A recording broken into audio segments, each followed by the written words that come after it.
Hello everybody. तो ये एक सच्ची घटना है जहाँ पे एक हमें हैप्पी फैमिली दिखाई जाती है। इस फैमिली में 5 मेंबर्स हैं, हस्बैंड वाइफ और उनके 3 बच्चे। वाइफ है डॉक्टर मारिया और उसके हस्बैंड का नाम है हेनरी। ये लोग क्रिसमस की छुट्टियां मनाने के लिए थाईलैंड की तरफ रवाना होते हैं। प्लेन में ये लोग काफ़ी ज़्यादा मस्ती करते हैं। इनकी फैमिली काफ़ी ज़्यादा हैप्पी होती है और एक दूसरे के काफ़ी क्लोज होती है। जब ये लोग अपने डेस्टिनेशन में पहुँच जाते हैं तो सामने इंडियन ओशन होता है। वहीं पर ये लोग अपना रिजॉर्ट ले लेते हैं और वहाँ पर रहना शुरू कर देते हैं। 2-3 दिन बहुत आराम से बीतते हैं। ये लोग गेम्स खेलते हैं, स्विमिंग पूल में नहाते हैं, पानी में भीगते हैं, एक दूसरे के साथ मस्ती करते हैं। लेकिन तभी इनके साथ एक बहुत बड़ा हादसा हो जाता है। हेनरी नोटिस करता है कि सारे के सारे पंछी आसमान में एक ही तरफ उड़ रहे हैं। इसका मतलब किसी खतरे का इन लोगों को आभास हो जाता है। लेकिन तभी अचानक से सामने जो इंडियन ओशन था वहां से एक बहुत बड़ा तूफान आके पूरे रिजॉर्ट को अपने साथ बहा के लेकर चला जाता है। इनका पूरा परिवार बिखर जाता है। किसी तरीके से डॉक्टर मारिया एक पेड़ के सहारे पकड़कर खड़ी रहती है। उसे अपना परिवार नहीं दिखता है। वो काफी ज्यादा आवाज लगाती है लेकिन उसे लगने लगता है कि उसका परिवार अब उससे काफी दूर जा चुका है। पता नहीं कोई जिंदा होगा भी या नहीं। लेकिन तभी मारिया को अपना बड़ा बेटा ल्यूकस नजर आता है। वो लोग किसी तरीके से एक दूसरे के करीब आते हैं लेकिन तभी पानी का एक और बहाव आता है और ल्यूकस और मारिया एक दूसरे से वापस अलग हो जाते हैं। लेकिन थोड़ी देर बाद ल्यूकस मारिया को देख लेता है। मारिया एक मलबे के ढेर के नीचे दबी होती है। उसके पाँव में चोट लग चुकी होती है इसलिए वो हिल नहीं पाती। किसी तरीके से ये लोग एक दूसरे के करीब आ जाते हैं। लेकिन फिलहाल मारिया और ल्यूकस एक दूसरे के साथ हैं, लेकिन उनका बाकी परिवार का अभी कोई अता पता नहीं है। फिलहाल मारिया ल्यूकस से कहती है कि हमें उस तरफ चलना चाहिए जहाँ पानी थोड़ा सा कम है। ये लोग उसी तरफ चल पड़ते हैं। वहाँ पे किसी तरीके से ये लोग एक जगह पे जाते हैं। तभी ल्यूकस को एक बच्चे की रोने की आवाज आती है। ल्यूकस उस तरफ बढ़ने लगता है लेकिन मारिया कहती है कि मत जाओ, हो सकता है कि वहाँ कुछ और ज्यादा पानी हो और तुम्हें कुछ हो जाए, क्योंकि मारिया को अब डर लग गया था कि उसके पति और बाकी दोनों बच्चों की तरह वो ल्यूकस से भी दूर ना हो जाए। लेकिन ल्यूकस मारिया की बात नहीं मानता। वो कहता है कि हमें मदद करनी चाहिए लोगों की ऐसे सिचुएशन में। वो जाता है और उस बच्चे को अपनी पीठ पर बिठाकर लेकर आता है। उसके बाद एक पेड़ के सहारे को लेकर ल्यूकस उस बच्चे को पेड़ के ऊपर बिठा देता है और वो खुद भी ऊपर आता है और फिर वो मारिया को भी कहता है ऊपर आए। लेकिन मारिया के पैर में चोट लगी रहती है, मारिया नहीं आ पाती है। तब ल्यूकस मदद करता है मारिया की और वो तीनों पेड़ के ऊपर बैठ जाते हैं और वेट करते हैं कि कोई आए और उनकी मदद करे। ऐसे काफी वक्त बीत जाता है लेकिन थोड़ी देर बाद वहाँ के आसपास के गाँव वाले वहाँ आते हैं और मारिया, ल्यूकस और उस छोटे से बच्चे को वहाँ से ले जाते हैं। मारिया की हालत खराब होती है इसलिए उसको सीधे एक ऐसे कैंप में भिजवा देते हैं जहाँ पे काफी मरीजों का ट्रीटमेंट चल रहा है जो कि सुनामी में बह गए हैं या फिर उनको चोट लग गई है। वहाँ जाके ल्यूकस देखता है कि हर तरफ उनके जैसे ही लोग हैं जिनको चोट लगी हुई है और हर कोई अपने परिवार से बिछड़ चुका है, क्योंकि हर कोई वहाँ पे अपना परिवार ढूंढ रहा है। मारिया की हालत धीरे धीरे खराब होने लगती है, उसे दर्द हो रहा होता है। तभी डॉक्टर आके उसे इंजेक्शन भी लगाता है। मारिया को वोमिट होने लगती है क्योंकि उसके पेट में काफी कुछ गंदा चला गया रहता है। इस तरीके से मारिया की हालत खराब होने लगती है। वो सिर्फ एक ही चीज प्रार्थना कर रही होती है, ल्यूकस से बोल रही होती है कि मुझे मेरा परिवार वापस चाहिए। ल्यूकस देखता है कि मारिया को काफी दर्द हो रहा है क्योंकि वो अपने परिवार से दूर हो गई।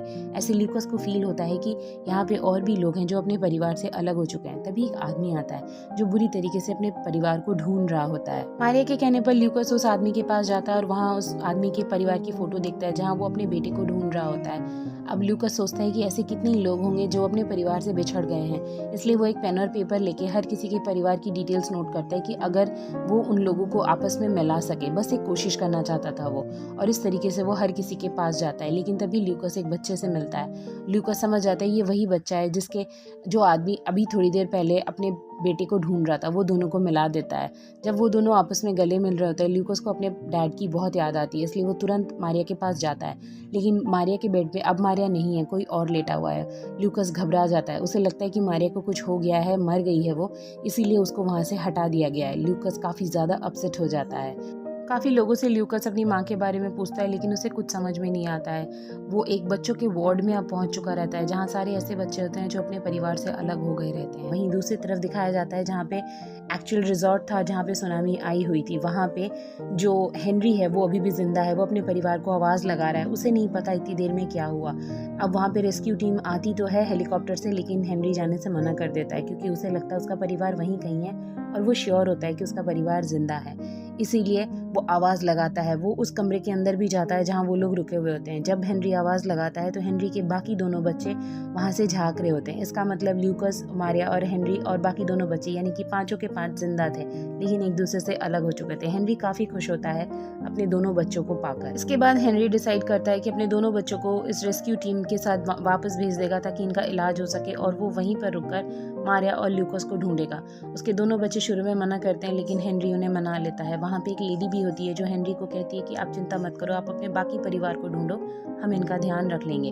और हेनरी अपने दोनों बच्चों को उस गाड़ी में भेज देता है। अब हेनरी वहाँ पे अपनी वाइफ और अपने बड़े बेटे को ढूंढने लगता है। रात हो जाती है, तभी एक गाड़ी से वो सामने आ जाता है। वो गाड़ी में जितने भी लोग थे वो देखते हैं कि हेनरी की हालत काफ़ी ख़राब है। अब हेनरी को उस गाड़ी में ले जाया जाता है और एक ऐसे कैंप में ले जाया जाता है जहाँ पे बहुत सारे लोग होते हैं। सब अपने अपने परिवार से बिछड़ गए रहते हैं, सब अपना अपना दुख बताते हैं, सब लोगों के आंखों में आंसू होते हैं। वहीं पे एक आदमी हेनरी को बोलता है कि मेरा परिवार बीच में आया था लेकिन उसके बाद सुनामी आ गई और मेरा परिवार मुझसे अलग हो गया, मैं उनको ढूंढ रहा हूँ। फिर वो एक फ़ोन भी दिखाता है। वो कहता है कि मैंने इस फ़ोन में अभी भी बैटरी रखी हुई है ताकि अगर कोई मुझे फ़ोन करना चाहे तो मुझे कर सकता है। हेनरी उसका फ़ोन थोड़ी देर के लिए मांगता है और उसके बाद वो अपने डैड को फ़ोन लगाकर बताता है कि मेरे बाकी 2 बच्चे तो सेफ़ हैं लेकिन मारिया और ल्यूकस का कहीं आता पता नहीं है। बोल के जो हेनरी है वो रोने लगता है। वहाँ सारे लोग रोने लगते हैं क्योंकि सब अपने परिवार से बिछड़ गए रहते हैं। वहीं दूसरी तरफ अब ल्यूकस को दिखाया जाता है जो उसको अब कंफर्म हो चुका था कि उसकी माँ इस दुनिया में नहीं है। तभी नर्स आती है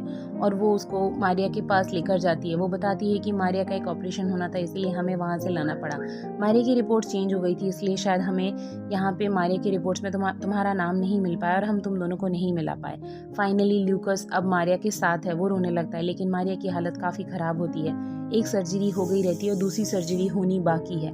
लेकिन ल्यूकस मारिया को देखकर कुछ घबरा सा जाता है और कहता है आपने मुझे वादा किया था कि आप मुझे कभी छोड़कर नहीं जाओगे, तो आज आपको हिम्मत रखनी पड़ेगी। लेकिन मारिया को लगता है कि शायद वो अब जिंदा नहीं रहेगी। वहीं दूसरी तरफ जो हेनरी है वो अपने उस दोस्त के साथ जो अपने परिवार के साथ बिछड़ गया है वहाँ पे वो अलग अलग कैंप्स में जाना शुरू कर देता है और वहाँ पे जो लिस्ट लगी हुई है उसको पढ़ना शुरू करता है। शायद उन दोनों को उम्मीद थी कि इसी लिस्ट में उनके परिवार का नाम उन्हें मिल जाएगा, लेकिन हर तरफ से सिर्फ हताशा ही मिल रही थी। हेनरी अब ढूंढते ढूंढते उस कैंप में आ जाता है जहाँ पे ल्यूकस और मारिया है। मारिया का इलाज चल रहा है।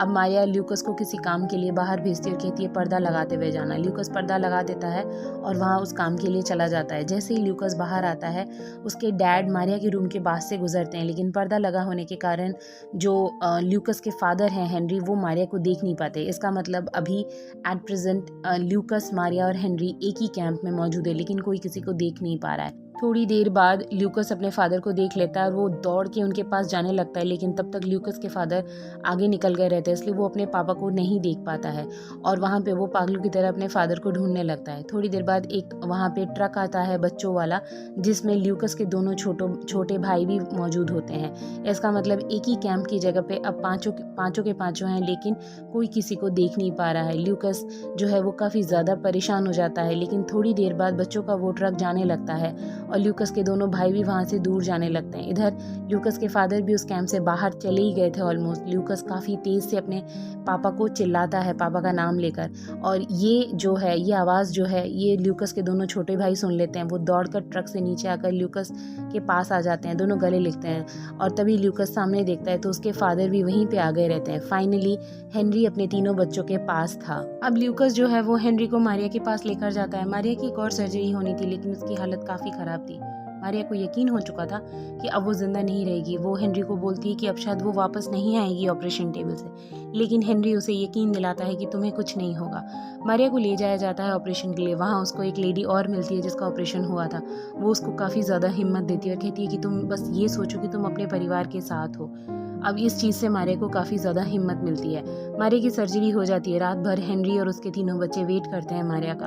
अगले दिन सुबह हेनरी बताता है अपने बच्चों को कि मारिया ठीक है और उसकी सर्जरी हो चुकी है।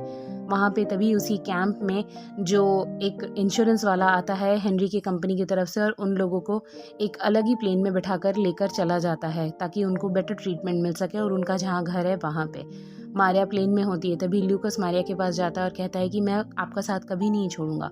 वो जो बच्चा जिसको मैंने अलग से उठाया था शुरू में ही वो अपने परिवार से मिल चुका है। मारिया कहती है कि मुझे तुम पर गर्व है और मैं जानती हूँ कि तुम मेरा साथ कभी भी नहीं छोड़ोगे। और फिर मारिया रोने लगती है और मारिया मन में यही सोचती है कि वो भगवान का शुक्रिया अदा करती है कि उसका परिवार उसके साथ है और वो यही दुआ करती है कि जितने भी परिवार इस सुनामी में एक दूसरे से अलग हो गए, बिछड़ गए, वो सब एक दूसरे से मिल जाए। और इस तरीके से ये मूवी यहीं पे ख़त्म हो जाती है।